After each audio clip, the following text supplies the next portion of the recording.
Hello.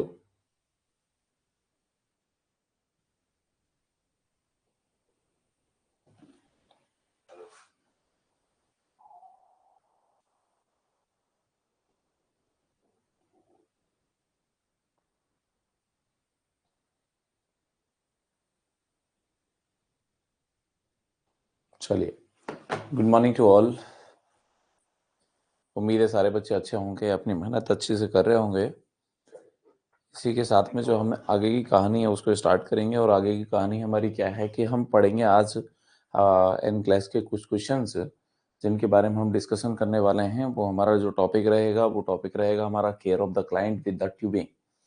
तो हम previous class में कुछ ट्यूब्स के बारे में डिस्कस कर चुके हैं ऑलरेडी कि हमारी क्या क्या ट्यूब्स होती हैं। चैप्टर बड़ा इजी है, छोटा सा चैप्टर्स है। देखिए, अभी हम फंडामेंटल के अंदर बहुत सारे क्वेश्चंस डिस्कस कर चुके हैं। फंडामेंटल जब हम पढ़ रहे हैं तो फंडामेंटल के अंदर एक हमारा जो टॉपिक है जिसे हम डिस्कस कर चुके हैं, वो कौन कौन से टॉपिक्स हैं जिनको हम डिस्कस कर चुके हैं। लाइक हम पढ़ चुके हैं ब्लड ट्रांसफ्यूजन कंप्लीट हो चुका है, ब्लड ट्रांसफ्यूजन के क्वेश्चन कर चुके हैं हम। जो है और किसके कर चुके हैं, पेरेंटल न्यूट्रिशन के क्वेश्चन कर चुके हैं। ब्लड ट्रांसफ्यूजन हो गया, पेरेंटल न्यूट्रिशन हो गया, एसिड बेस बैलेंस हो गया। यस और नो? एसिड बेस बैलेंस के क्वेश्चंस में आपको बता चुका हूं। और ये आपका care of the client with the tubing आ जाएगा। तो शायद ये फोर्थ चैप्टर होगा जिसके क्वेश्चंस हम डिस्कशन करने जा रहे हैं। तो आपसे उम्मीदें हैं कि थोड़ा सा जल्दी करें, चीज़ों को बेहतरीन करें, जैसे हम आगे के क्वेश्चंस भी उसी रफ्तार में पढ़ पाए। चलिए, अब जल्दी करिएगा बेटा जी। हर क्वेश्चन का जवाब आपके पास होना चाहिए और फास्टली होना चाहिए। उनका यस। देखिए, आप इस क्वेश्चन का जवाब देखेंगे। मैं सबसे पहले क्वेश्चन रीड आउट कर देता हूँ। The nurse is preparing to administer the medication using the client nasogastric tube. एक पेशेंट है जिसको आपको एनजी ट्यूब से मेडिकेशन देना है। एक ऐसा पेशेंट है जिसको आपको एनजी ट्यूबिंग से, एनजी ट्यूब के साथ में वो पेशेंट है, उसको आपको मेडिकेशन देना है। Which action should the nurse take before the administering the medication? आपको उस पेशेंट को मेडिकेशन देने से पहले, बिफोर एडमिनिस्ट्रेशन, मैंने कहा आपको मेडिकेशन देने से पहले, बिफोर एडमिनिस्ट्रेशन क्या करना है? Select all that apply. जो भी आप कर सकते हैं वो करिए। ध्यान रहे, किसी दूसरे बच्चे का आंसर चीटिंग नहीं करेंगे। जो भी आपको आंसर आता है, चाहे गलत आता है सही आता है, वही आंसर करें जो आपके मन में आता है। चलिए, जल्दी से आपके पास में 30 सेकेंड है। आप जल्दी से अपने क्वेश्चन का जवाब दीजिएगा। फास्टली आंसर करेंगे, सारे लोग आंसर करेंगे, कोई चीटिंग करके आंसर नहीं करेगा।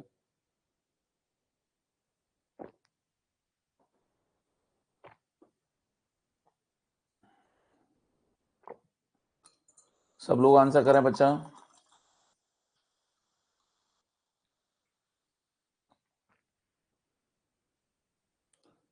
जिसको जो लगे वो अपना आंसर करे, बट किसी का चीटिंग ना करे बस प्लीज। सबको दिख रहा है? चलिए, अब मैं करता हूं उसको सॉल्व। देखिए, मैं कर देता हूं इस क्वेश्चन को सॉल्व।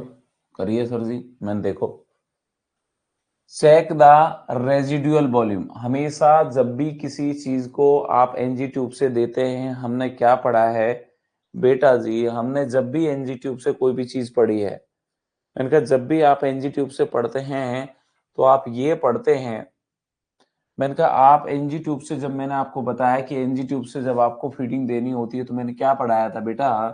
मैंने कहा पहला काम होता है, एनजी ट्यूब से कुछ भी देते हो उससे पहले प्लेसमेंट चेक करना है। मैंने कहा कुछ भी दो पेशेंट को, उससे पहले तुम्हें प्लेसमेंट चेक करना पहला काम होता है कि पेशेंट जो है प्लेसमेंट ठीक है या नहीं। मैं ठीक सर जी। मैंने कहा प्लेसमेंट चेक करते हैं, एनजी ट्यूब से जब भी कुछ देते हैं प्लेसमेंट चेक करते हैं। ठीक। मैंने कहा प्लेसमेंट कैसे चेक करते हो? मैंने कहा देखो बेटा जी, एक्यूरेट की बात करो तो एक्सरे करते हैं, एक्यूरेट मेथड की बात करो या कॉमन मेथड की बात करो तो एक्सरे करते हैं। मैंने कहा यस। मैंने कहा साउंड सुनी जाती है? मैंने कहा यस। मैंने कहा साउंड सुन सकते हैं। और मैंने कहा एग्जैक्ट की बात करोगे तो एक्सरे की बात करेंगे। मैंने कहा बहुत बढ़िया। और क्या कर सकते हैं? मैंने कहा और क्या कर सकते हैं? मैंने कहा पीएच चेक कर सकते हैं, पहले हम एस्पिरेट कर सकते हैं गैस्ट्रिक कंटेंट को। मैंने कहा यस सर जी, एस्पिरेट कर सकते हैं, एस्पिरेट द गैस्ट्रिक कंटेंट, जो आपके गैस्ट्रिक कंटेंट होते हैं उस गैस्ट्रिक कंटेंट को हम क्या कर सकते हैं, मैंने कहा उसको एस्पिरेट कर सकते हैं। मैंने कहा उसको एस्पिरेट कर लो, और क्या कर सकते हैं, मैंने कहा उस गैस्ट्रिक कंटेंट की पीएच चेक कर लो। अगर पीएच, मैंने कहा कैसे, मैंने कहा पीएच आपकी स्टोमक की जो पीएच होती है, वो स्टोमक की जो पीएच है वो कैसी होती है बच्चा। मैंने कहा सर जी, जो हमारा स्टोमक होता है, स्टोमक की पीएच जो होती है, स्टोमक की पीएच आपकी 1.5 से लेके 3.5 के बीच में होती है। अगर ये पीएच आ रही है तो मतलब स्टोमक में है। अगर पीएच आपकी एल्कलाइन जा रही है, इसका मतलब आपकी जो ट्यूब है वो कहाँ पहुंच चुकी है, वो आपकी किस में पहुंच चुकी है, मैंने कहा वो आपके जो है इंटेस्टाइन में पहुंच चुकी है। अगर एल्कलाइन पीएच है तो, एसिडिक है तो आपके स्टोमक में है। रेजिडुअल वॉल्यूम जो आपने एस्पिरेट किया है, मैंने कहा जो आपका रेजिडुअल वॉल्यूम आया है उसका क्या करें। मैंने कहा अगर रेजिडुअल वॉल्यूम, मैंने कहा अगर रेजिडुअल वॉल्यूम आपका जो है 100 ml से ज्यादा है, मोर देन 100 ml है, अगर 100 ml से कम है तो हम फीडिंग देते हैं, 100 ml से ज्यादा है तो इस सॉल्यूशन को जो हमने लिया है तो नेक्स्ट फीडिंग को तो रोक देते हैं और इसको वापस से रीइंस्टिल कर देते हैं, रीइंस्टिल कर देते हैं, 100 ml को रीइंस्टिल कर देते हैं। अगर 100 ml है, इससे ज्यादा है, तो हम जो नेक्स्ट फीडिंग देते हैं उसको विदहोल्ड करते हैं और उस व्यक्ति को जो है जो हमने कंटेंट को एस्पिरेट किया इसे वापस से रीइंस्टिल कर देते हैं। But in the case when there is a, जो आपका रेजिडुअल वॉल्यूम है वो मोर देन 250 ml है, मोर देन 250 ml है, अगर 250 ml से ज्यादा रेजिडुअल वॉल्यूम होता है, अगर मोर देन 250 ml अगर रेजिडुअल वॉल्यूम आता है, या फिर जो रेजिडुअल वॉल्यूम आया उसका कलर, उसकी कंसिस्टेंसी वो आपका अबनॉर्मल है, तो रीइंस्टिल नहीं करते हैं। मेरा क्वेश्चन समझ रहे हैं बेटा जी मैं क्या कह रहा हूं। मेरे का जो रेजिडुअल वॉल्यूम है अगर मोर देन 250 ml है, अगर 250 ml से ज्यादा है तो हम इसे नहीं देते हैं, पेशेंट को वापस रीइंस्टॉल नहीं करते हैं। या कलर, कंसिस्टेंसी, इनमें कुछ हमें ज्यादा अबनॉर्मलिटी लग रही है तो हम फिर पेशेंट को वापस से रीइंस्टॉल नहीं करते हैं, वरना तो हम पेशेंट को रीइंस्टॉल कर देते हैं। अच्छा, कभी भी चाहे मेडिकेशन दो चाहे खाना दो, तुरंत से हमें पेशेंट को सक्शन पर नहीं लेना है। पेशेंट का अगर सक्शन लगा हुआ है NG2 पे, आज तो लग रहा है मुझे सर्दी है, आज सर्दी है क्या, क्या लग रहा है आपको, आज सर्दी है क्या, मुझे तो आज सर्दी लगे लगे जा रही है।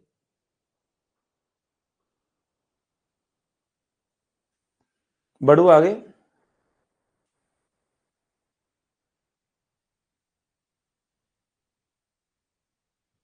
चलिए, है सर बहुत, चलिए।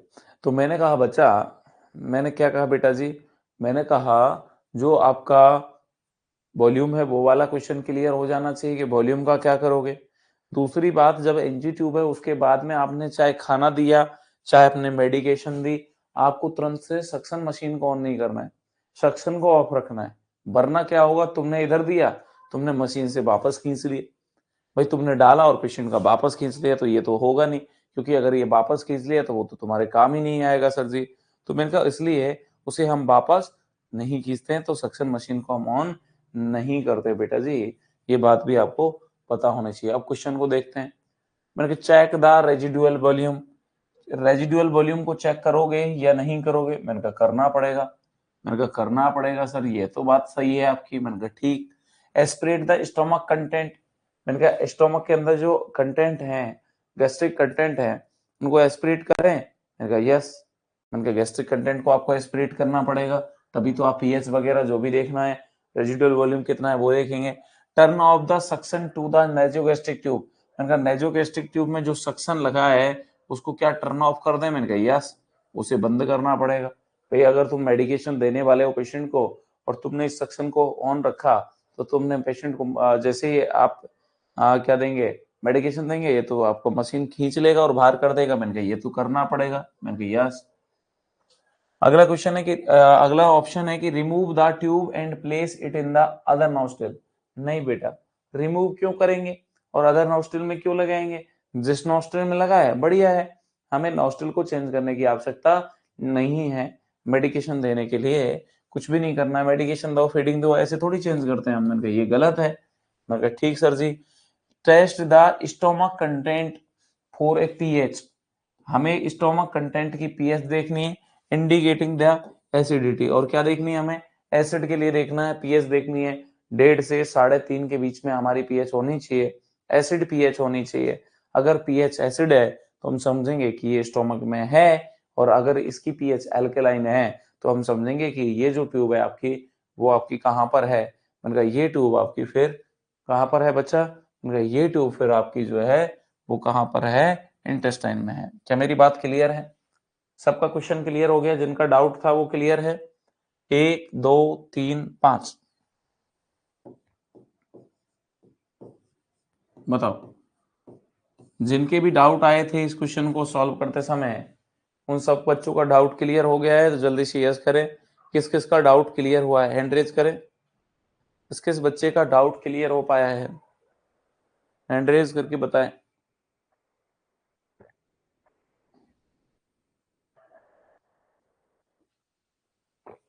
बहुत सारे बच्चों का डाउट क्लियर हुआ है इस क्वेश्चन को लेके। कहाँ डाउट था? कौन से पॉइंट में डाउट आया था आपको बताएं। पॉइंट को थोड़ा सा डिफाइन करें कि कौन से पॉइंट में आप डाउटफुल थे। आप कौन से पॉइंट में पहले डाउटफुल आ रहे थे और वो पॉइंट आपका क्लियर हो गया है। 3rd नंबर में डाउट था। ओके सर सक्शन में।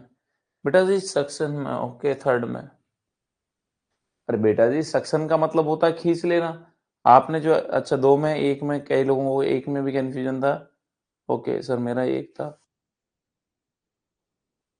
सारा हो गया क्लियर? अब सबका डाउट क्लियर है? अब किसी का डाउट तो नहीं रह गया है? अभी सबका डाउट क्लियर है? चलिए गुड। अगले क्वेश्चन की तरफ बढ़ते हैं और हमारा अगला क्वेश्चन है ये। देखिए बच्चा, अगले क्वेश्चन की जब हम बात करेंगे तो अगले क्वेश्चन को भी देख लेते हैं। मैंने कहा देख लीजिए भाई। देखिए, the nurse is preparing to administer the medication through the nasogastric tube. एक पेशेंट है जिसको आप मेडिकेशन कैसे दे रहे हैं? मैंने कहा एक पेशेंट है जिसको आप मेडिकेशन नेजोगेस्ट्रिक ट्यूब के माध्यम से दे रहे हैं। इज कनेक्टेड टू सक्शन, उसमें क्या लग रही है? मैंने कहा उस पेशेंट को सक्शन मशीन लगी हुई है। जिस पेशेंट को आप मेडिकेशन दे रहे हैं उस पेशेंट को ऑलरेडी सक्शन मशीन लगी हुई है। उस पेशेंट को सक्शन चल रहा है, उस पेशेंट को आपका सक्शन चल रहा है। To administer the medication the nurse should take which action. अब पेशेंट को आप मेडिसिन दे रहे हैं तो आपको क्या एक्शन लेने चाहिए? बताइए भाई। इस क्वेश्चन का जवाब जल्दी से ढूंढिए और आंसर करिए। इस क्वेश्चन का जवाब जल्दी से ढूंढिए और आंसर करिए, और अपना अपना करिए, किसी का चीटिंग नहीं करें। क्योंकि देखो आप अपना लिखेंगे तो ठीक है, मैं अपना सही आंसर तो बताऊंगा ही बताऊंगा, तो आपको घबराने की आवश्यकता है ही नहीं। आपको अपना सही वाला आंसर ही करना है। जल्दी लिखें अपना सही वाला आंसर।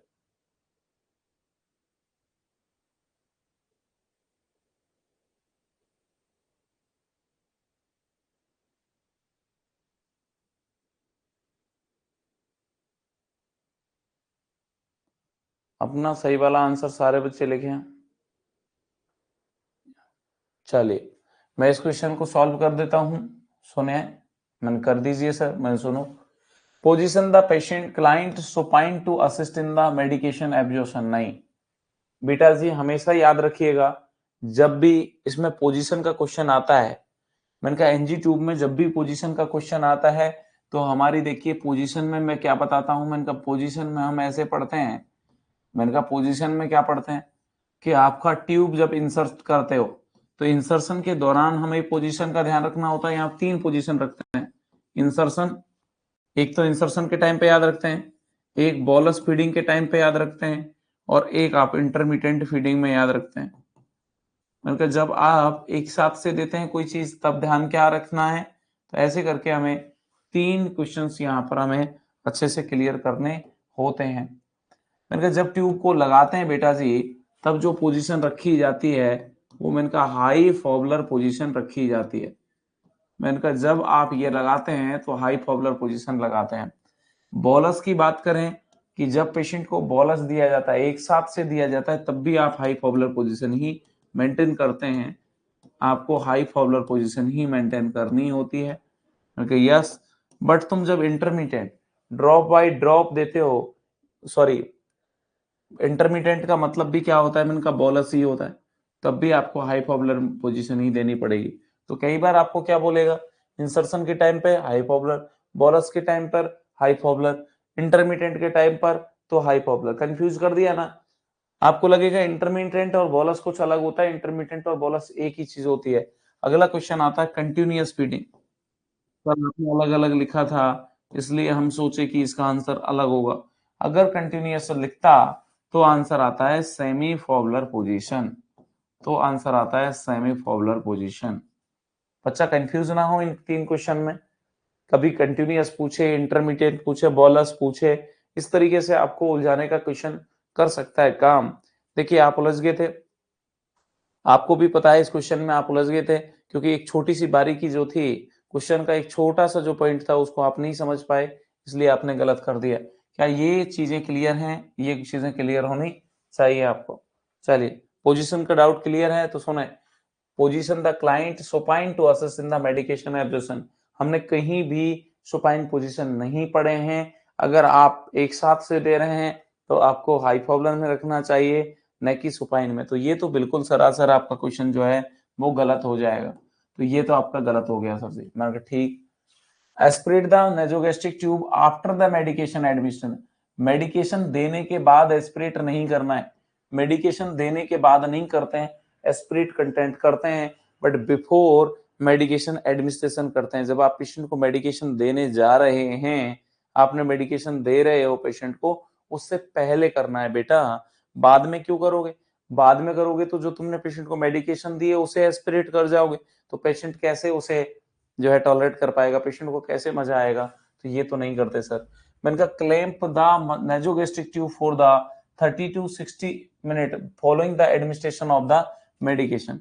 कि मेडिकेशन देने के बाद, उनका मेडिकेशन देने के बाद उसे क्लैंप करके रखें, मतलब उसे बंद करके रखें, उसे आपको जो है सक्शन बक्सन नहीं करना है 30 से 60 मिनट। मैंने कहा यस, ये तो सही कह रहे हो आप। मैंने कहा ठीक।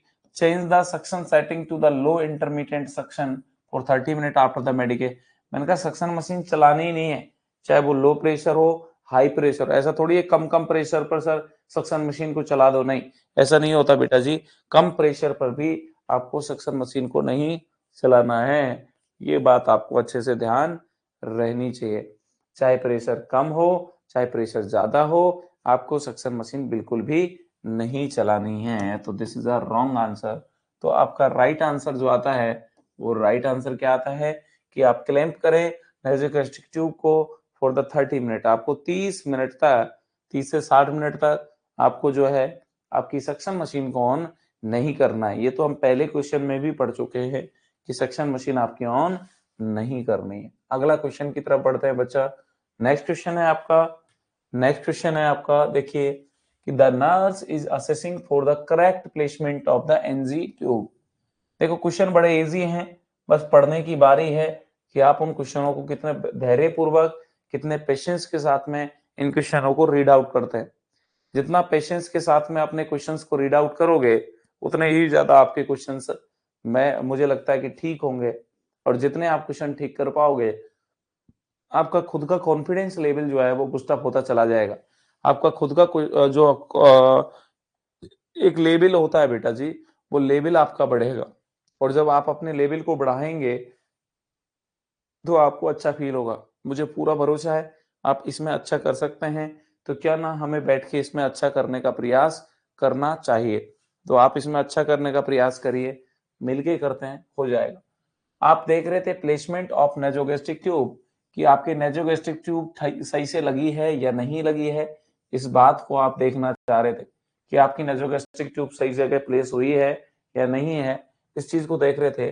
The nurse aspirate the stomach content. आपने जो है स्टोमक के कंटेंट को देखा, गैस्ट्रिक पीएच देखी, और आपने पाया कि वहां पर आपका जो है 7.35 आपकी पीएच है। आपने पाया कि वहां पर पेशेंट की क्या है 7.35 pH है। Based on this information, which action should the nurse take this time? अब आप क्या करने वाले हैं, आपको ये तो पता लग ही गया। उनका क्या करोगे, जल्दी से 30 सेकेंड है आपके पास में, इस क्वेश्चन का जवाब दें सारे लोग। अपना अपना सोच के अच्छे से आंसर करना है, जो भी आपका आंसर आता है।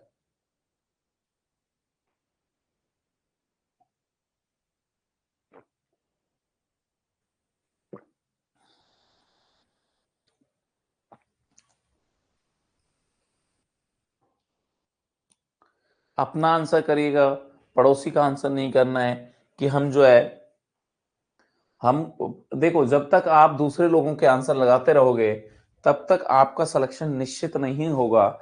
इस बात का विशेष ध्यान दें। अगर आप चाहते हैं कि आपका सिलेक्शन हो तो आंसर भी आप ही के होने चाहिए, आंसरों में किसी दूसरे के आंसर नहीं होने चाहिए। चाहे आपका गलत आंसर आए, चाहे आपका आंसर सही आए। क्यों सर जी? मैंने कहा मैं खड़ा हूं ना बेटा सही बताने के लिए। जब आपका गलत आंसर आएगा तो मैं हूं ना, खड़ा हूं ना आपको आंसर करने के लिए।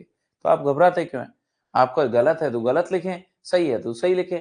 दूसरे का बिल्कुल आंसर ना करें। चाहे दूसरे का तुम्हें कंफर्म पता है कि उसका सही है, फिर भी नहीं लिखना चाहिए, क्योंकि हमारा आंसर तो अलग आ रहा है, दूसरे का कुछ और आ रहा है। हमें दूसरे का आंसर कभी नहीं लिखना चाहिए, हमें अपना रेशनल के साथ अपना आंसर लिख देना चाहिए। फिर जब सर बताएंगे अगर हमारा गलत होगा तो उसे हम सही कर लेंगे। यस, तब जाके काम चीजें ठीक होती हैं। सुनो, इस क्वेश्चन का राइट आंसर देखते का काम करते हैं। मैंने कहा क्वेश्चन ये कह रहा है कि आपको करेक्ट प्लेसमेंट चेक करना था। मैंने कहा आपको करेक्ट प्लेसमेंट चेक करना था और आपने नर्स का जो पेशेंट है उसको एस्पिरेट किया। जब आपने स्टोमक के कंटेंट को एस्पिरेट करने का प्रयास किया और पीएच चेक की तो आपको पीएच मिली 7.35। इसका मतलब तुम्हें लग रहा है कि जो आपकी ट्यूब है वो कहां पर लग रही है, कि इंटेस्टाइन में लग रही है। मतलब यहाँ पर तो नहीं है, इंटेस्टाइन से जैसी लग रही है, क्योंकि स्टोमक की पीएच 1 पॉइंट जो है आपकी 1.5 टू 3.5 के बीच में होनी चाहिए, 1.5 से 3.5 के बीच में आपकी पीएच होनी चाहिए। Based on this information which action should the nurse take at this time? इस टाइम पर हम क्या करें? Retest the pH using the another strip, कि वापस चेक करें अनदर स्ट्रिप के साथ? हाँ कर सकते हैं, अगर तुम्हें कोई कंफ्यूजन आ रहा है तो कर तो सकते हो। मैंने कहा बट तुम्हें अब एग्जैक्ट की तरफ जाना चाहिए, क्योंकि तुम ऑलरेडी पीएच चेक कर चुके हो, तो तुम्हें एग्जैक्ट की तरफ जाना चाहिए। मैंने कहा ठीक है। Document that nasogastric tube is in the correct place. मैंने कहा ये तो बिल्कुल डॉक्यूमेंट नहीं कर सकते। क्यों नहीं कर सकते? ये डॉक्यूमेंट तो तब करते जब हमारी पीएच नॉर्मल आ जाती, और पीएच आपकी नॉर्मल आई नहीं है। मैंने कहा तुम्हारी पीएच अगर नॉर्मल होती 1.5 से लेके 3.5, मतलब स्टोमक की पीएच अगर आपकी होती तो हम क्या करते? मैंने कहा फिर आप डॉक्यूमेंट कर लेते कि नॉर्मल है आपकी ट्यूब, बट ये नॉर्मल जगह पर नहीं है, तो ये तो नहीं लगा सकते सर जी। मैंने कहा ये तो बिल्कुल नहीं हो सकता। Check for the placement by auscultating the for air injected into the tube. मैंने कहा ट्यूब में एयर चेक करके, एयर को भर के भी हम चेक कर सकते हैं क्या? मैंने कहा चेक तो कर सकते हो।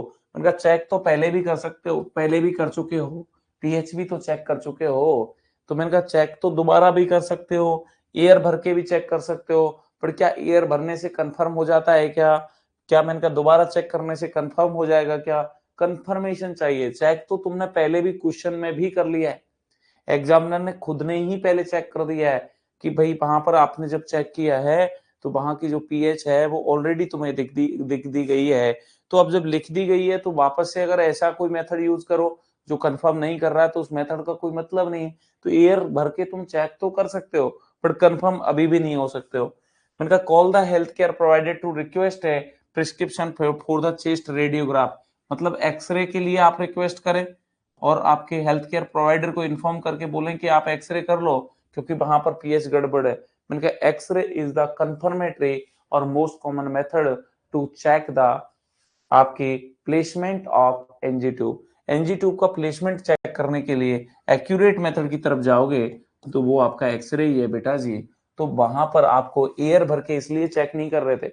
मैंने कहा एयर एयर भर के आप चेक तो कर सकते हैं, बट कंफर्म तो नहीं है ना। कंफर्म तो इसलिए तो मैंने कहा पहले ही चेक कर चुके हो वो तो आप एयर करके भी आपको कंफर्म नहीं होगा तो कंफ्यूजन तो रहेगा ही ना भाई। तो वो तो आप पहले भी चेक कर सकते हो, पहले भी कंफ्यूजन आ चुका है, इसलिए अब एयर वेयर नहीं करेंगे, सीधा एक्सरे के लिए उसे आप जो है पेशेंट को तैयार करें, आपके हेल्थ केयर प्रोवाइडर को इन्फॉर्म करें कि वहाँ पर जो पीएच है वो गड़बड़ आ रही है, और पीएच गड़बड़ आ रही है इसलिए मैंने कहा हमने क्या करेंगे, उसमें चेस्ट का रेडियोग्राफ करेंगे, एक्सरे करेंगे। कितने लोगों का क्वेश्चन क्लियर हो गया है? कितने लोगों का ये क्वेश्चन अब क्लियर हो गया है सर जी?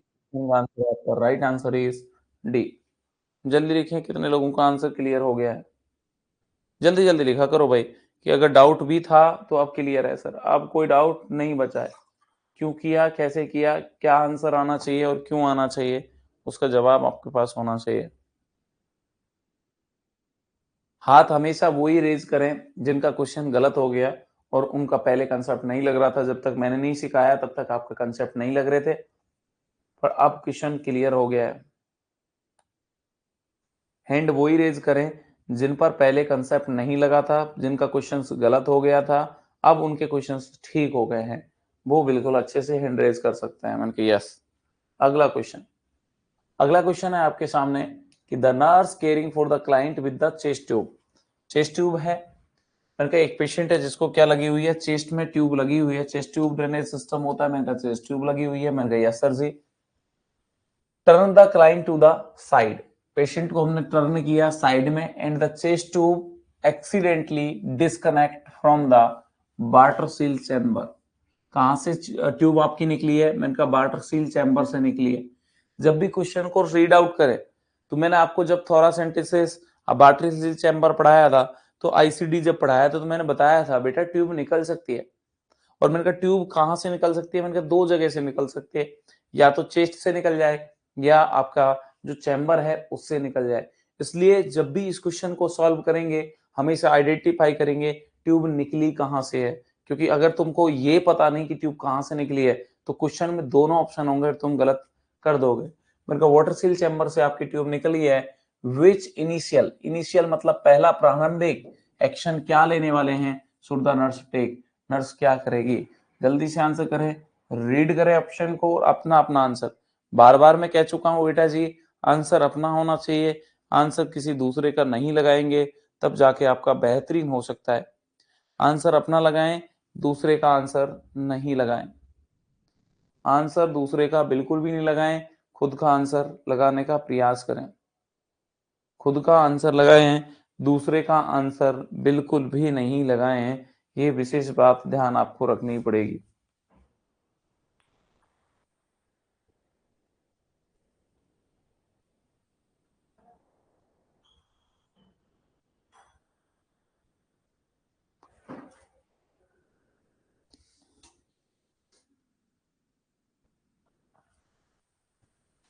हो गया बच्चा, सबका अपना अपना आंसर आ रहा है, गुड।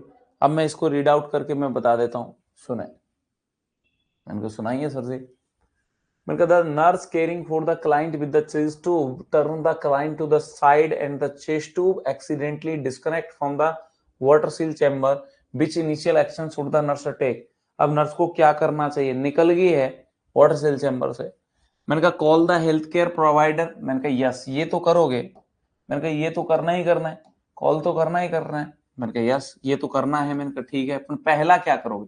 क्वेश्चन ये था पहला क्या करोगे, करना तो पहला भी है। मैंने कहा हेल्थ केयर प्रोवाइडर को इन्फॉर्म करना है क्या? मैंने कहा करना है।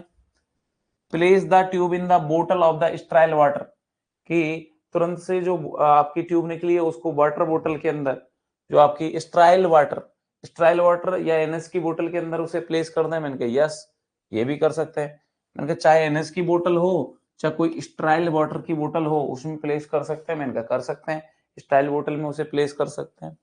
Replace the chest tube system immediately, मैंने हमेशा बताया है जब आपका आईसीडी लगा होता है, बार्टर सील चैम्बर लगा होता है, बार्टर सील ड्रेनेज सिस्टम लगा होता है, आपको चेंज नहीं करना है, आप नहीं कर सकते हैं। ये बात आपको मैंने अच्छे से बताई है। मैंने कहा यस सर ये तो गलत हो गया।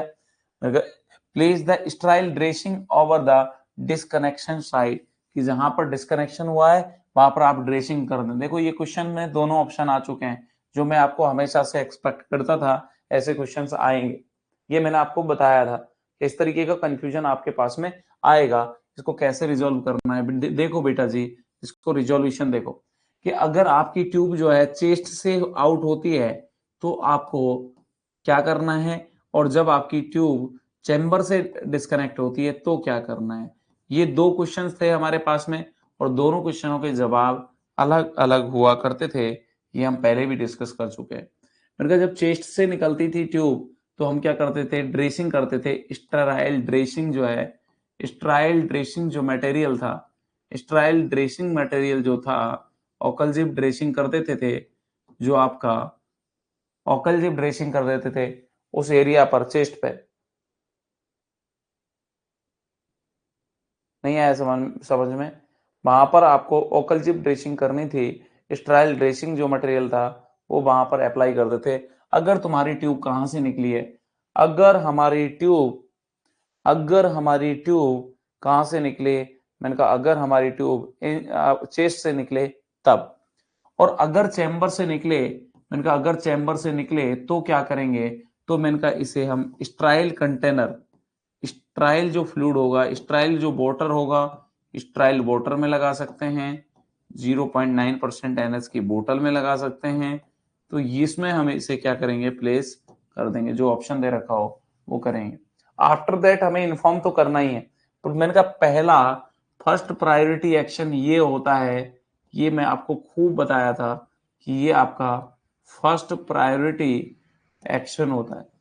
सबसे पहले ये करेंगे, आफ्टर, मैंने कहा सबसे पहले ये करेंगे, आफ्टर में आपको इन्फॉर्म करना ही करना है। इंफॉर्मेशन इज अ आपका सेकंड फंक्शन हो सकता है। यहां क्या करेंगे, मैंने कहा यहां पर place the tube in the बोतल ऑफ स्ट्राइल वाटर, तो जो स्ट्राइल बोतल का जो बोतल है उसमें उसको क्या करेंगे, प्लेस करेंगे और देन आपको जो है इन्फॉर्म कर देना है। Here the right answer is second. Clear है बेटा जी? मैंने कहा ठीक। अगला क्वेश्चन है आपके सामने 195। अच्छा देखिए, एक चीज और सुनिए। अगला जो चैप्टर हम लेने वाले हैं, नेक्स्ट चैप्टर जो कल हम लेंगे, कल ले लेंगे या दोपहर को अगर हमें समय मिलेगा तो मैं दोपहर में लेने का प्रयास करूंगा, या जब भी मुझे समय मिलेगा एक चैप्टर और हम लेंगे। आज नहीं, आज नाइट को ले सकते हैं या कल, तो हम 100% लेंगे, और वो हमारा होगा, नेक्स्ट टॉपिक होगा ड्रग कैलकुलेशन। और बच्चा जो ड्रग कैलकुलेशन होगा उसके क्वेश्चंस आप एक बार खुद से रीड आउट कर लें, उसके क्वेश्चंस आप खुद से रीड आउट करके बैठें जल्दी से। ड्रग कैलकुलेशन के क्वेश्चन आज आपका काम है, आज आपका ये होमवर्क समझें कि आप जाएंगे और ड्रग कैलकुलेशन के क्वेश्चंस को सॉल्व आउट करेंगे, क्योंकि जब हम कल आएंगे तो हम ड्रग कैलकुलेशन इसमें डिस्कस करेंगे। नेक्स्ट टॉपिक हमारा ड्रग कैलकुलेशन रहेगा, मुझे पूरी उम्मीद है आप इसके क्वेश्चंस को सॉल्व आउट करेंगे। ठीक है बच्चा? ठीक। The registered nurse is preparing to insert a nasogastric tube. एक नर्स है जो पेशेंट को प्रिपेयर कर रही है to insert a nasogastric tube. Nasogastric tube को लगाने के लिए, मैंने कहा एक नेजोगैस्ट्रिक ट्यूब को इंसर्ट करने के लिए हम एक पेशेंट को प्रिपेयर कर रहे हैं, adult client, to determine the accurate measurement of the length of the tube. हमें पेशेंट के अंदर एक्यूरेट मेजरमेंट देखना है, उस ट्यूब को कितना लगाना है, उस ट्यूब का मेजरमेंट हमें चेक करना है। To be inserted the nurse should take which action, हमें कौन सा एक्शन सही से लेना है, कैसे मेजर करेंगे। मैंने कहा देखो, mark the tube the 10 inch, ये क्या करना चाहिए वो खुद से बताओ, आप क्या करने वाले हैं। इस क्वेश्चन का जवाब तो आपके पास पक्का होगा, मुझे पूरा भरोसा है। जल्दी से इस क्वेश्चन का जवाब दें, सब लोग आंसर करें। इस क्वेश्चन का जवाब आप फास्टली आंसर करेंगे, सब बच्चों का जवाब आ जाना चाहिए।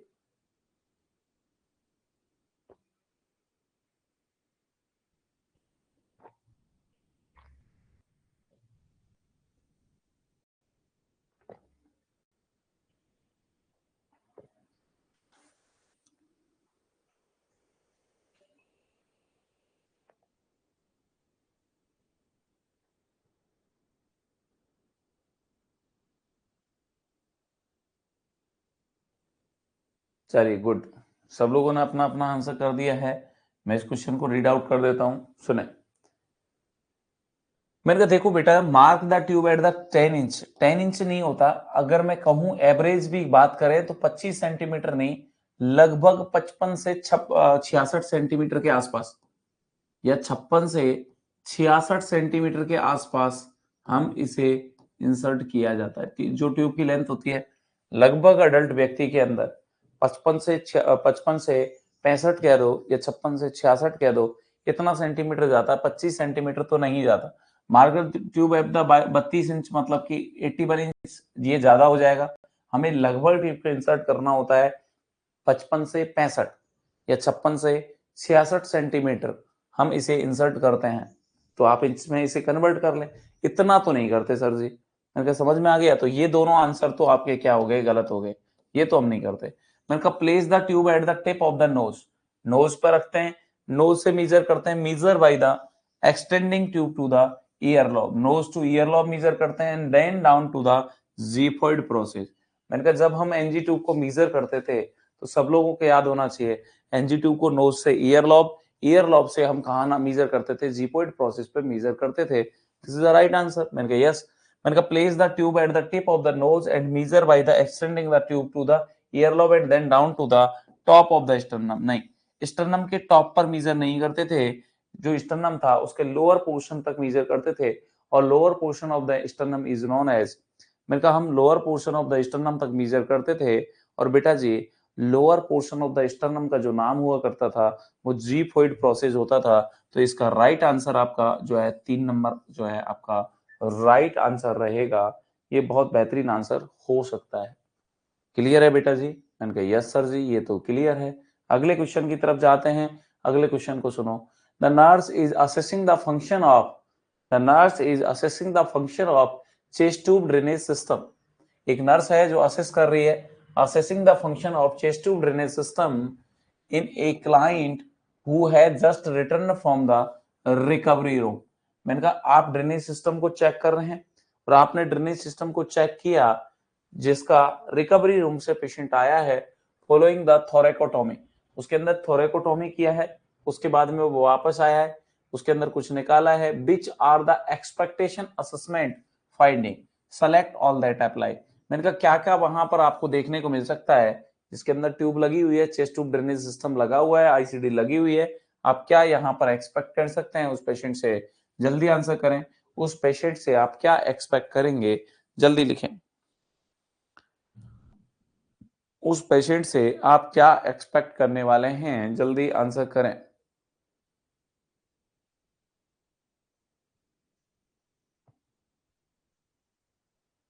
उस पेशेंट से आप क्या एक्सपेक्ट करने वाले हैं? जल्दी आंसर करें।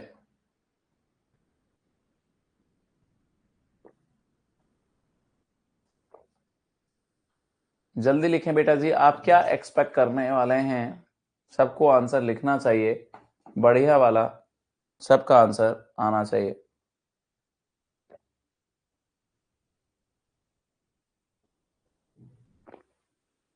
जो भी आपको लगता है अपना अपना करें। बार बार मैं कहता हूं अपना आंसर करें, किसी दूसरे का कॉपी करके नहीं लगाएं। कॉपी नहीं करना है, अपना आंसर लिखना है।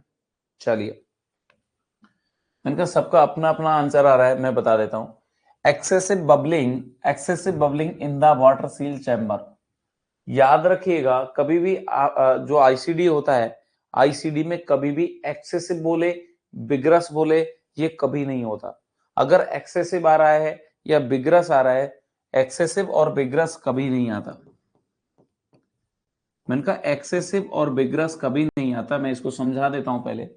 मैंने कहा देखो बेटा जी, वाटर सील चैम्बर की जब भी बात करते हो, मैंने कहा वाटर सील चैम्बर की जब भी बात करते हो मैंने कहा जब भी आप वाटर सील चैम्बर की बातें करते हो तो क्या बातें ध्यान रखनी है? मैंने कहा जब भी वाटर सील चैम्बर की बातें करेंगे कुछ बातें हमारे दिमाग में होनी चाहिए। क्या होनी चाहिए?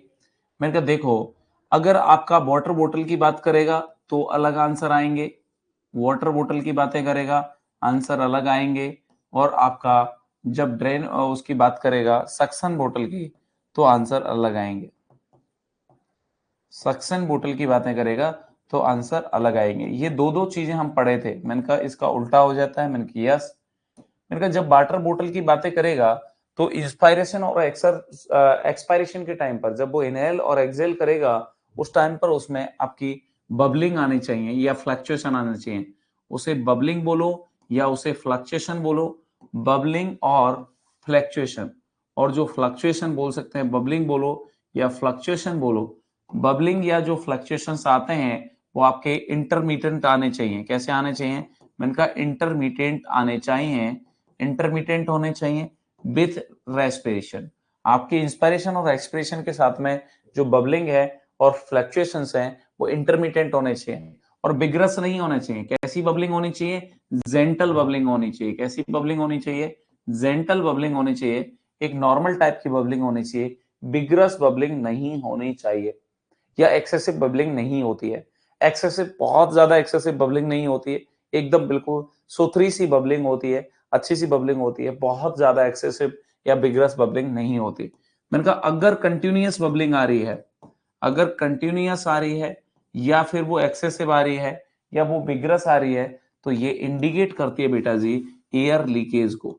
ये किसको इंडिकेट करती है? मैंने कहा ये आपके इंडिकेट करती है कि आपका सिस्टम कहीं से लीक कर रहा है, एयर लीक कर रही है और वो एक्सेसिव जो एयर है वो यहाँ पर आ रही है और पेशेंट को प्रॉब्लम कर रही है, तो लीकेज को बताता है। अगर कंटिन्यूअस आता है तो ये आपके लीकेज को इंडिकेट करता है, ये बात आपको पता होनी चाहिए। तो लीकेज को इंडिकेट करता है, ये बात आपको अच्छे से क्लियर होनी चाहिए। अगला क्वेश्चन आता है सक्शन बोतल का। अगला क्वेश्चन किसका आता है? अगला क्वेश्चन आता है आपका सक्शन बोतल का। और सक्शन बोतल में क्या याद रखेंगे? मैंने कहा सक्शन बोतल में ये याद रखेंगे, इसका उल्टा करेंगे। अगर कंटिन्यूअस आ रहा है तो ठीक है, मैंने कहा कंटिन्यूअस आ रहा है तो ये नॉर्मल है, बट कंटिन्यूअस आना चाहिए। और अगर इंटरमीडिएट आ रहा है, और मैंने कहा अगर इसमें इंटरमीडिएट आ रहा है तो ये आपके ऑब्स्ट्रक्शन को इंडिकेट करता है। इस क्वेश्चन में हमारा excessive bubbling in the water seal chamber, excessive तो नहीं होनी चाहिए बेटा जी। मैंने कहा एक्सेसिव आ रही है तो this is a totally normal, तो ये आंसर तो हमारा नहीं होगा। मैंने कहा ठीक। बिगरस बबलिंग, मैंने कहा बोला ना भाई, एक्सेसिव बोले, बिगरस बोले, ये तो बिल्कुल नहीं आना चाहिए। मैंने कहा ठीक sir ji. Drainage system maintained below the chest level, आपके पेशेंट के चेस्ट लेवल से बिलो ही मेंटेन करना चाहिए। मैंने कहा यस, चाहे थोरासिंटिसिस करें, अब्डोमिनल पैरासिंटिसिस करें या वाटर सील ड्रेनेज सिस्टम लगा हो पेशेंट को, हमेशा याद रखिए ये हमेशा, क्योंकि आपका वाटर सील ड्रेनेज सिस्टम दो प्रिंसिपल पर वर्क करता था, negative pressure and gravity waste. तो जो भी प्रोसीजर ग्रेविटी पे काम कर रहे होते हैं वो हमेशा आपको नीचे रखने पड़ेंगे, ग्रेविटी के अकॉर्डिंग मेंटेन करना पड़ेगा। तो मैंने कहा यहाँ पर आपको ये नीचे ही रखना चाहिए। किससे नीचे रखना चाहिए? आपकी चेस्ट से नीचे रखना चाहिए। मैंने कहा बिल्कुल यस, ये बात तो आप सही कह रहे हो सर जी, ये तो नीचे रखना चाहिए। 50 ml of the drainage in the drainage collection chamber, आपका जो है 50 ml of drainage in the drainage chamber, collection chamber है, तो ये आप एक्सपेक्ट कर सकते हैं। मैंने कहा एक्सपेक्ट कर सकते हैं। मैंने कहा 100 ml से नीचे आप एक्सपेक्ट कर सकते हैं।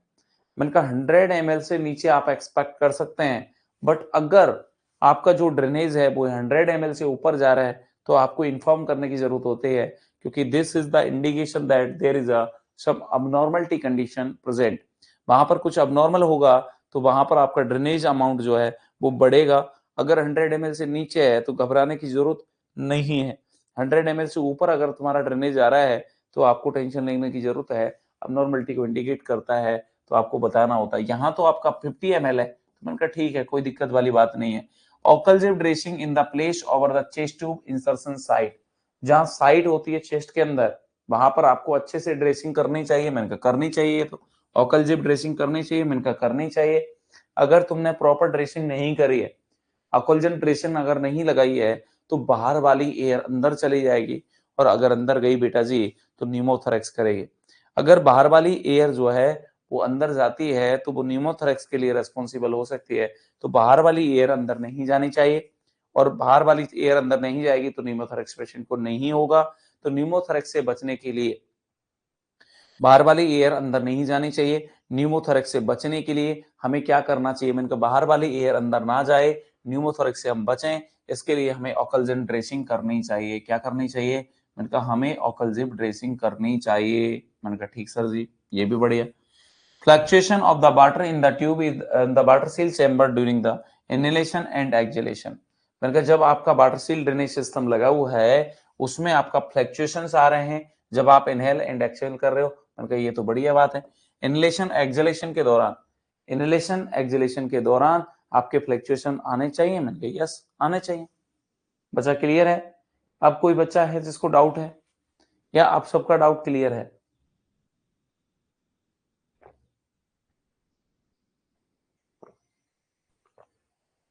लिख दिया करो भाई। अगर क्वेश्चंस क्लियर हैं तो लिखें, आगे बढ़ू। आगे नेक्स्ट क्वेश्चन 197। मैं 197 के क्वेश्चन की तरफ जा रहा हूं। देखिए, the nurse is assisting the health care provider. एक नर्स है जो आपके हेल्थ केयर प्रोवाइडर की मदद कर रही है, किसमें? With the removal of the chest tube. आप चेस्ट ट्यूब को निकाल रहे हैं पेशेंट की, और जब चेस्ट ट्यूब को आप निकाल रहे हैं तो आप उसकी मदद कर रहे हैं हेल्थ केयर प्रोवाइडर की। The nurse should instruct the client to take which action. हमें क्या करना चाहिए? मैंने कल भी बताया था, जब भी हम ट्यूब वगैरह निकालते हैं, चाहे वो ये वाली ट्यूब हो, तो हमें क्या करना होता है? तो मैंने कहा हमें इनहेल करना होता है, हमें पहले इनहेल करना होता है, और देन आपको होल्ड करना होता है, और बाहर की तरफ पियर डाउन करना होता है। बलसलवा मैन्यूवर टाइप का करना होता है कि वो चीज बाहर की तरफ एकदम बियर डाउन करके बैठा होना चाहिए। स्टे वेरी स्टिल, कि एकदम बिल्कुल एकदम से स्टे कर जाए, एकदम चुप, बहुत ज्यादा एकदम सीधे बैठ जाए। मैंने कहा ऐसा करना जरूरी नहीं है। एक्सेल वेरी क्विकली, कि बहुत तेजी से एक्सेल करें, ऐसा भी नहीं करना है। Inhale and exhale quickly, inhale करें देन एक्सेल करें, नहीं। Inhale, perform the Valsalva manoeuvre. बेटा बलसलवा मैन्यूवर वही होता है, आपको इनहेल करना चाहिए, देन होल्ड करना चाहिए, और बियर डाउन करना चाहिए, बाहर की तरफ जोर लगाना है। आपको एक्सेल नहीं करना है, आपको इनहेल करना है, देन आपको होल्ड करना है, इनहेल करना है, होल्ड करना है, और बाहर की तरफ बियर डाउन करना है। उसको बलसलवा मैन्यूवर करते हैं, उसको बलसलवा मैन्यूवर करते हैं, उसे कहते हैं। मैंने कहा इनहेल करना, इनहेल एंड होल्ड करना है, देन और बियर डाउन करना है, होल्ड एंड बियर डाउन। थोड़ा जैसे बाहर की तरफ एकदम जोर सा लगाना है, बट बाहर निकलनी नहीं चाहिए गैस, उसे हम बलसलवा मैन्यूवर कहते हैं। और this is a procedure that we perform when you want to remove the NG tube. जब आप एनजी ट्यूब को निकाल रहे हैं तो ये क्यों करते हैं? कि गैस्ट्रिक एस्पिरेशन ना हो कंटेंट का, उससे बचने के लिए ऐसा हम करते हैं बच्चा। Clear? Next question. while changing the tap on a newly inserted tracheostomy tube। तुम न्यूली, कोई पेशेंट को न्यूली ट्रेकियोस्टोमी ट्यूब लगी हुई थी, और जब तुम ट्रेकियोस्टोमी ट्यूब को रिमूव कर रहे थे, लगा रहे थे, तो द क्लाइंट कफ, पेशेंट ने खांसी खाया, and the tube is dislodge. और पेशेंट की जो ट्यूब है वो उसका क्या हो गया? मैंने कहा उसका डिसलॉजमेंट हो गया, जो ट्यूब थी वो निकल गई है। Which is the initial nursing action. तुम इसमें पहला काम क्या करोगे? उनका हर क्वेश्चन आपको बता रखा है, पहला काम आप क्या करने वाले हैं, जल्दी से आंसर करिए, सारे लोग आंसर करें।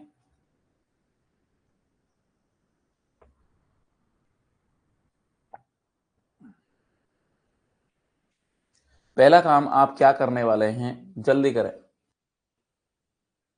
ये क्वेश्चन तो आपको पढ़ा रखा है, बिल्कुल अच्छे से पढ़ा रखा है बच्चा, जल्दी से सबके आंसर आने चाहिए।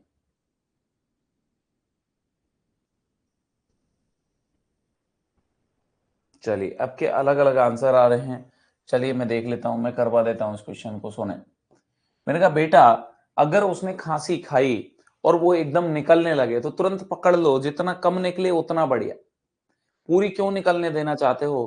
क्योंकि वहां पर सूचर लगे, तुरंत पकड़ना ही हमारा पहला काम होता है। कबर तो बाद में करेंगे बेटा, पहले पकड़ेंगे, पहले तो पकड़ेंगे उसके बाद कबर करेंगे ना। पहले पकड़ो तो सही, उसके बाद तो उसे कवर करेंगे। मैंने कहा देखो, लोगों को लग रहा है कि सर कवर भी तो करेंगे। मैंने कहा यस, कवर तो करते हैं। मैंने कहा कवर करते हैं क्या? मैंने कहा यस, कवर तो करते हैं। मैंने कहा cover the tracheostomy site with the sterile dressing to prevent the infection, कि इन्फेक्शन से प्रिवेंट करने के लिए स्टेराइल ड्रेसिंग से कवर करते हैं। मैंने कहा यस करते हैं। Call the respiratory therapy department to reinsert the tracheostomy. मैंने कहा बिल्कुल करते हैं, ये भी करेंगे। कॉल भी करेंगे? मैंने कहा यस, कॉल भी करेंगे। Grace to the retention suture to spread the opening, की ज्यादा ओपनिंग खुले नहीं, इसके लिए तो हम तुरंत से जो वहां पर ओपनिंग थी उसको पकड़ ले। मैंने कहा जो ओपनिंग है, जो आपके सूचर खुल रहे हैं, उनको तुरंत से आप ग्रेस्प करें। मैंने कहा ये भी करना है। मैंने कहा ठीक। Call the health care provider to reinsert the tube. तो जो आपका हेल्थ केयर, तो रेस्पिरेटरी थेरेपी डिपार्टमेंट को थोड़ी करते हैं कॉल। मैंने कहा रेस्पिरेटरी थेरेपी डिपार्टमेंट थोड़ी आता है, मोस्टली तो आपका जो हेल्थ केयर प्रोवाइडर है, या जहां भी जो आपकी हॉस्पिटल की पॉलिसी है, चाहे आपके हॉस्पिटल में अगर रेस्पिरेटरी थेरेपी डिपार्टमेंट लगाता है तो उसको बुलाएं, या फिर आपका जो हेल्थ केयर प्रोवाइडर है उसको बताएं, ये तो करना ही है।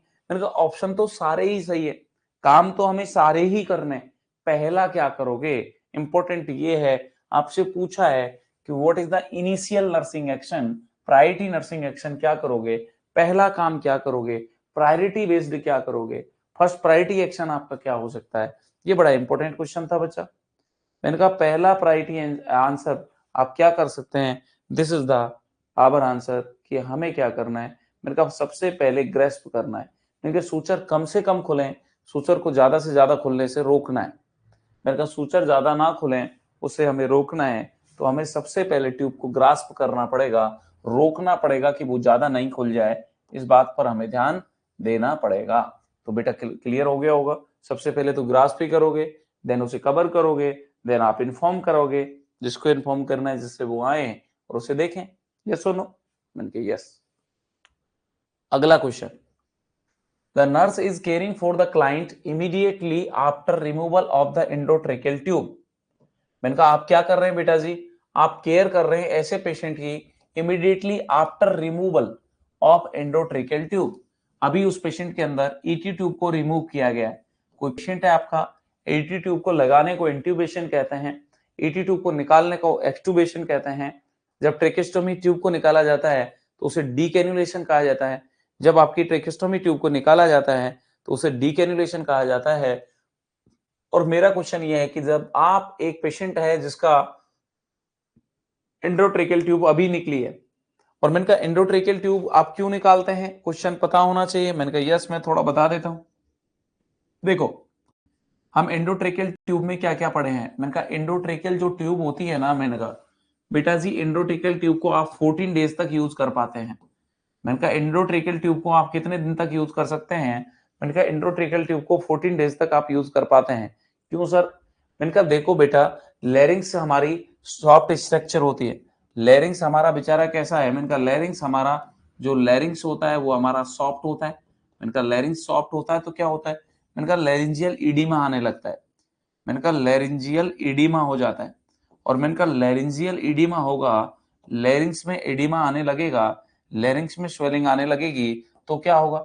मैंने कहा अगर सर जी लैरिंग्स में इडीमा होगा तो आपका रास्ता जो है ऑब्स्ट्रक्ट होगा, मैंने कहा ऑब्स्ट्रक्शन आ जाएगा। मैंने कहा तुम्हें कैसे पता लगे, मैंने कहा तुम्हें कैसे पता लगे कि आपका लैरिंजियल इडीमा की वजह से ऑब्स्ट्रक्शन आ रहा है। मैंने कहा अपर एयरवे का जब ऑब्स्ट्रक्शन आता है तो आपकी साउंड आती है जिसे हम कहते हैं स्ट्राइडर। मैंने कहा कैसी साउंड आती है, स्ट्राइडर साउंड आती है। और स्ट्राइडर साउंड इज अ, ये आपका स्ट्राइडर साउंड आए तो ये इंडिकेट करती है, ये इंडिकेट करती है कि उस पेशेंट को आपका अपर एयरवे मतलब लैरिंग्स का ऑब्स्ट्रक्शन आ रहा है, अपर बे ऑब्स्ट्रक्शन आ रहा है, इस बात का इंडिकेशन होता है। बच्चा मेरा क्वेश्चन क्लियर है मैं क्या कह रहा हूं। एंडोट्रिकल ट्यूब को लगाने को क्या कहते हैं, एंडोट्रिकल जो ट्यूब लगाई जाती है तो उसे हम इंट्यूबेशन कहते हैं। एंडोट्रिकल ट्यूब को निकाला जाता है उसे बच्चा हम एक्सट्यूबेशन कहते हैं। अगर ट्रेकेस्टोमी की बात करें तो ट्रेकेस्टोमी ट्यूब को लगाना ट्रेकेस्टोमी कहलाता है, ट्रेकेस्टोमी ट्यूब को निकालना डीकैन्युलेशन कहलाता है।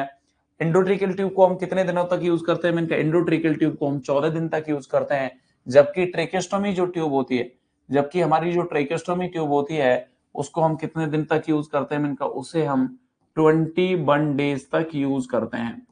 जबकि हमारी जो ट्रेकेस्टोमी ट्यूब होती है उस ट्रेकेस्टोमी ट्यूब को हम 21 डेज तक यूज करते हैं।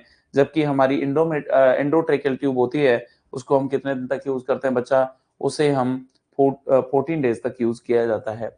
और एंडोट्रेकियल ट्यूब जब यूज की जाती है, इसको निकालोगे तो उसमें लैरिंजियल इडीमा होता है इसलिए निकालना पड़ता है। और यहाँ पर अगर ये होता है तो साउंड ये स्ट्राइडर आती है क्योंकि अपर एयरवे में लगी है। मैंने कहा जब भी लोअर एयरवे का, मैंने कहा ध्यान से सुनिए ये इससे रिलेटेड क्वेश्चन नहीं है फिर भी याद होना चाहिए कि आपका जब लोअर एयरवे का ऑब्स्ट्रक्शन आता है, मैंने कहा जब आपका लोअर एयरवे का ऑब्स्ट्रक्शन आता है, लोअर एयरवे का ऑब्स्ट्रक्शन आता है तो जो साउंड आती है वो बिस्लिंग आती है, उस साउंड को हम बीजिंग साउंड भी कहते हैं, बीजिंग या बिस्लिंग साउंड आती है। तो ये भी क्वेश्चंस आपके क्लियर होने चाहिए। हर क्वेश्चन आपका बिल्कुल जवान पे होना चाहिए कि बेटा जी जब लोअर एयरवे का ऑब्स्ट्रक्शन आता है, जब भी आपके लोअर एयरवे का ऑब्स्ट्रक्शन आता है, आपको जो साउंड आती है वो बीजिंग आती है, अपर एयरवे का ऑब्स्ट्रक्शन आता है, आपको जो साउंड आती है वो स्ट्राइडर साउंड आती हैं। तो ये क्वेश्चंस आपके बिल्कुल अच्छे से क्लियर होते चले जाने चाहिए। लोअर एयरवे ऑब्स्ट्रक्शन बीजिंग, अपर एयरवे ऑब्स्ट्रक्शन आपका क्या होता है, अपर एयरवे के ऑब्स्ट्रक्शन में आपको स्ट्राइडर साउंड देखने को मिल सकती है बेटा जी। तो ये भी क्वेश्चंस आपका अच्छा है, तो ये भी बात आपको समझ में आनी चाहिए। तो देखो यहाँ पर हमारा क्वेश्चन ये था कि एक पेशेंट है, the nurse should report which sign immediately if experienced by the patient.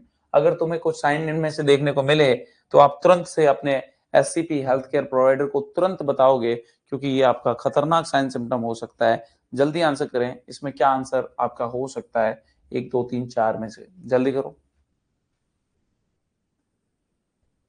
सब अपना अपना लिखें, किसी दूसरे का चुरा चुरा के नहीं लिखें, और हमेशा आदत में डालें कि चारों ऑप्शन आप पढ़ें और उसी के बाद आपको आंसर करना चाहिए। इनका चारों ऑप्शन पढ़ने के बाद ही आपको आंसर करने चाहिए, आपको भागम भाग नहीं करनी चाहिए।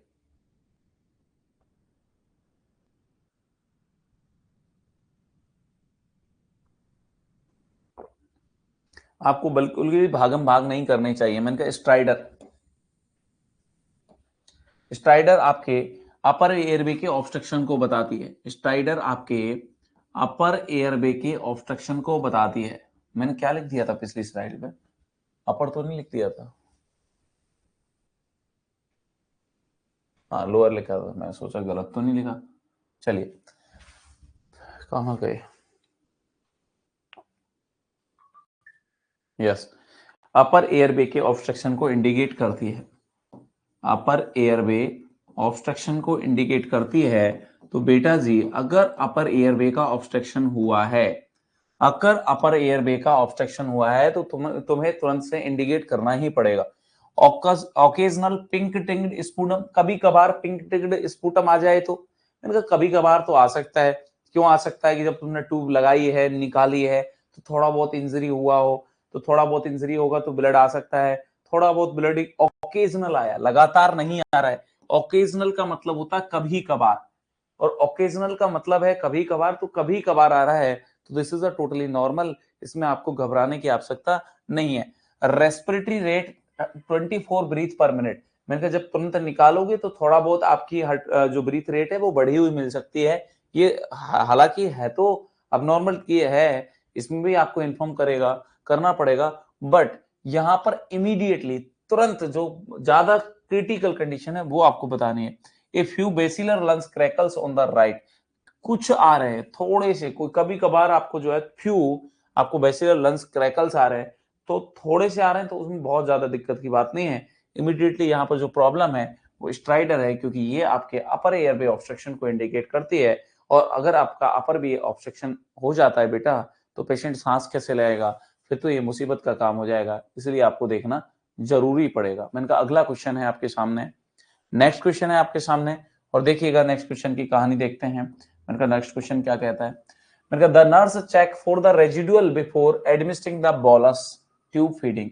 आप एक साथ से फीडिंग देने वाले हैं, बोलस फीडिंग देने वाले हैं, और आपने क्या देखा, बिफोर देने से पहले आपने रेजिडुअल वॉल्यूम को चेक कर लिया। To a client with the nasogastric tube, जो पेशेंट आपका नेजोगेस्ट्रिक ट्यूब पर था उसका आपने रेजिडुअल देखा, and obtain a residual amount of 150 ml। आपके पास में जो रेजिडुअल वॉल्यूम आया वो कितना आया, इनका आपका जो रेजिडुअल वॉल्यूम आया वो 150 ml आपका रेजिडुअल वॉल्यूम आया है। What is the most appropriate, इनका सबसे बढ़िया एक्शन क्या हो सकता है इस केस में, जब आपने ये चेक किया बेटा जी, और चेक करने के बाद आपका वॉल्यूम 150 ml आया, इनका चेक करने के बाद आपका वॉल्यूम 150 ml आया, इस केस में हमें क्या करना है, जल्दी आंसर करें। इस केस में हमें क्या करना है, जल्दी आंसर करें। Hold the feeding and reinstill the residual amount, या reinstill the amount and continue with administrating the feeding, या elevate the client head at least 45 degree and administer the feeding, या discard the residual amount and proceed with the administrating the feeding. जल्दी से सारे लोगों के answer आने चाहिए। सब लोग इस क्वेश्चन का जवाब देंगे और बढ़िया आंसर करेंगे, मुझे पूरी उम्मीद है आप अच्छा कर पाएंगे। जल्दी करें भाई,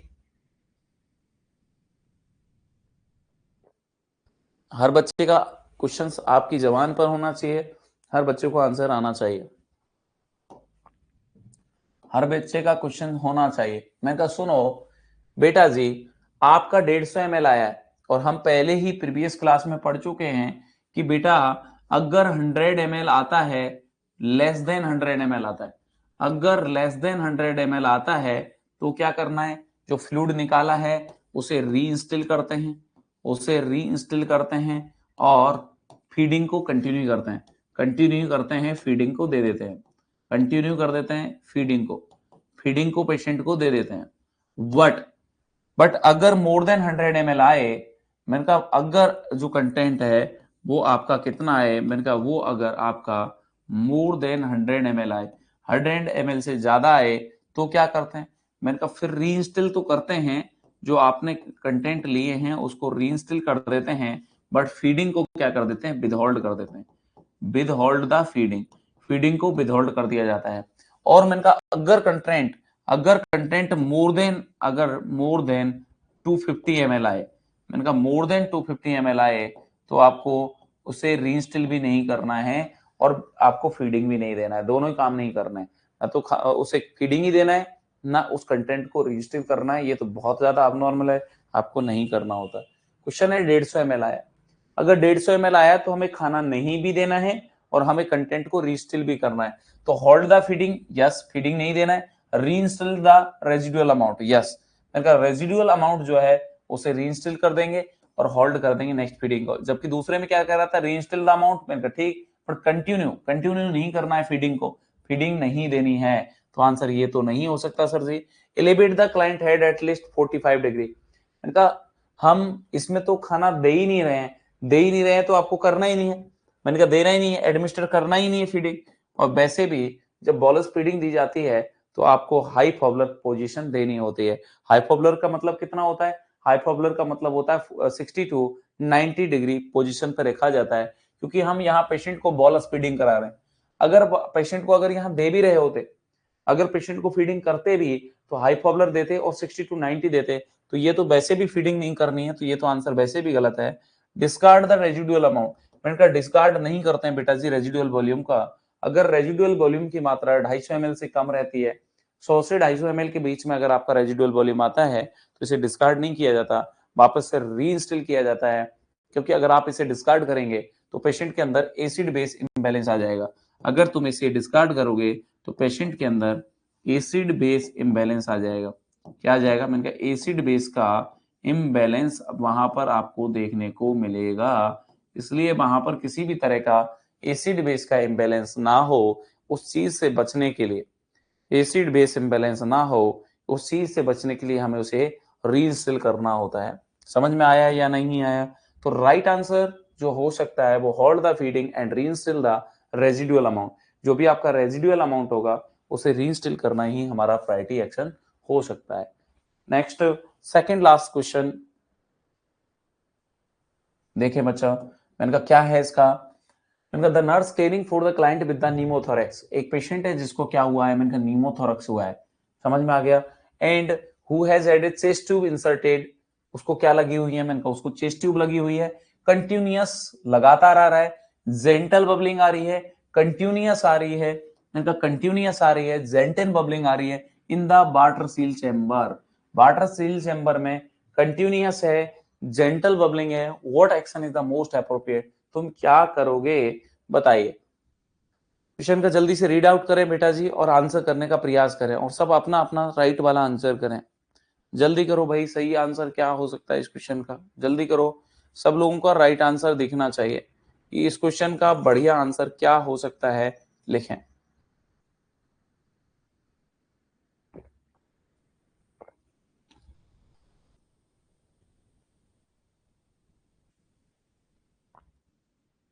जो आपको लगता है वही आंसर करना चाहिए, आपको किसी का कॉपी नहीं मारना है, मैं बार बार बता चुका हूं कॉपी नहीं करना होता है, आपको जो लगे, एक लगे, दो लगे, तीन लगे, चार लगे, जो आपको लगे वो आंसर आना चाहिए। मैंने कहा सुनो, do nothing because the this is the expected finding, नहीं एक्सपेक्टेड नहीं है, कंटिन्यूअस जेंटल ठीक है बट कंटिन्यूअस बबलिंग नहीं आनी चाहिए वाटर वाले में, मैंने कहा वाटर सील चैम्बर में कभी भी कंटिन्यूअस नहीं आनी चाहिए थी, इंटरमीडिएट आनी चाहिए। ये हमारा एक्सपेक्टेड तो बिल्कुल नहीं है, ये हम एक्सपेक्ट नहीं करते हैं।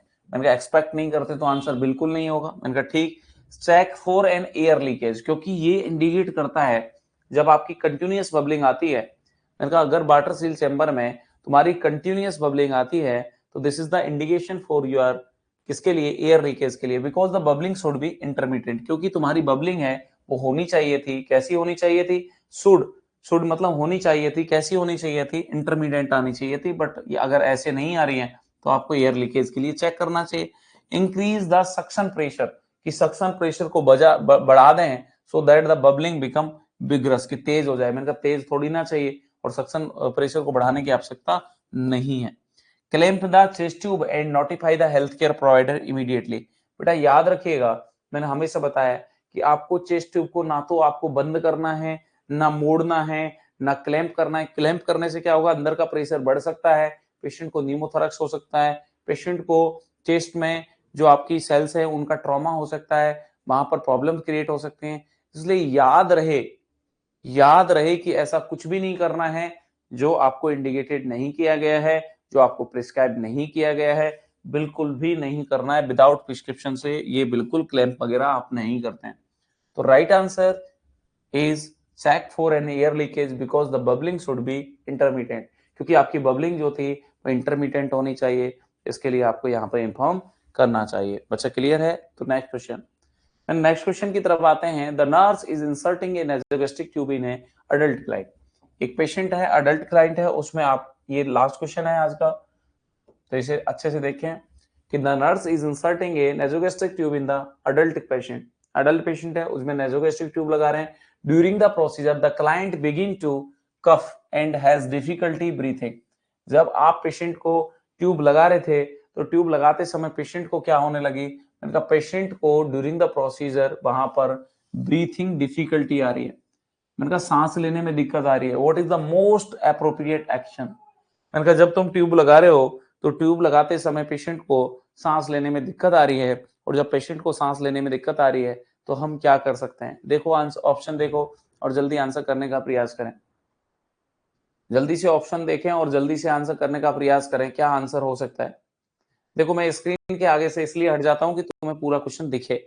मैं स्क्रीन के आगे से इसलिए हटता हूं कि तुम्हें पूरा क्वेश्चन दिखे, क्योंकि वो पूरा क्वेश्चन पूरी बोर्ड पे लिखा होता है। अगर मैं वहां खड़ा रहूंगा तो आपको दिखता नहीं। यस, दिख गया सबको? मैंने कहा यस दिख गया होगा बेटा जी, बहुत बढ़िया। Insert the tube quickly, quickly नहीं लगाना है। अगर रेस्पिरेटरी प्रॉब्लम आ रहा है तो ये इंडिकेशन हो सकता है कि वो ट्यूब आपकी रेस्पिरेटरी में जा रही है। मैंने कहा रेस्पिरेटरी में जा रहा है तो इंडिकेशन हो सकता है कि उसको रेस्पिरेटरी प्रॉब्लम, क्योंकि हमारा रेस्पिरेटरी नहीं आना चाहिए था। तो ये तो बिल्कुल नहीं करना है कि जल्दी से लगा दो, ये तो बिल्कुल नहीं करेंगे। मैंने कहा ठीक, notify the health care provided immediately. हाँ इमीडिएटली नोटिफाई कर सकते हैं, बट आपका आपका आपको पहला क्या करना है, तो ये तो नहीं करेंगे। Remove the tube and reinsert the it when the respiratory distress subside. Remove, पूरा रिमूव नहीं करते हैं ट्यूब को, ओनली ट्यूब को पुल बैक करते हैं, थोड़ा सा वापस खींचते हैं, पूरा रिमूव नहीं करते हैं। जब मैं आपको पढ़ा रहा था ये ट्यूब तो मैंने आपको बताया था बेटा जी, पूरा रिमूव नहीं करते हैं। रिमूव द ट्यूब, ट्यूब को रिमूव नहीं करते हैं, पूरा नहीं निकालते हैं, थोड़ा सा पुल बैक करते हैं, थोड़ा सा पुल बैक करते हैं, और जब पेशेंट की कंडीशन ठीक हो जाती है तो फिर वापस से इसे इंसर्ट कर देते हैं। Pull back on the tube and wait until the respiratory distress subside, कि थोड़ा सा पीछे खींचें और थोड़ी देर के लिए बैक वेट करें और देन आप इसे रीइंसर्ट कर सकते हैं। तो right answer is a pull back, not remove. Remove नहीं करना है, ट्यूब को वापस नहीं निकालते हैं, इसे हम क्या करते हैं, पूरा नहीं निकालते हैं, थोड़ा सा वापस खींचते हैं, थोड़ा सा वापस खींचते हैं, हम पुल बैक करते हैं एंड आफ्टर दैट हम इसे रीइंसर्ट कर देते हैं बच्चा। तो मेरे हिसाब से ये सेशन आपके लिए प्रोडक्टिव होने वाला है। इन सेशंस के आप जो एनक्लेक्स का सेशन है उस एनक्लेक्स के सेशन में आप बहुत मेहनत करेंगे, आप एनक्लेक्स के सेशन को एक बेहतरीन करेंगे, और इस सेशन का जब आप बहुत अच्छे से पढ़ाई करेंगे तो आपके लिए ये बेनिफिशियल भी होगा, आपके लिए प्रोडक्टिव रहेगा। ऐसी मुझे पूरी उम्मीद है कि आप इसे पूरे तन मन धन के साथ अच्छे से पढ़ें, जिससे आपके लिए प्रोडक्शन अच्छा हो।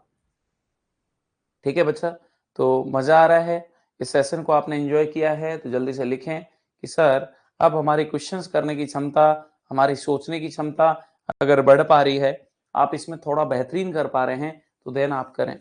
अपने सभी साथी लोगों को ज्वाइन करें, जिससे ज़्यादा से ज़्यादा लोगों को इसमें बेनिफिट मिल पाए, ज़्यादा से ज़्यादा लोग इसका जो है प्रोडक्टिव आउटपुट ले पाएँ।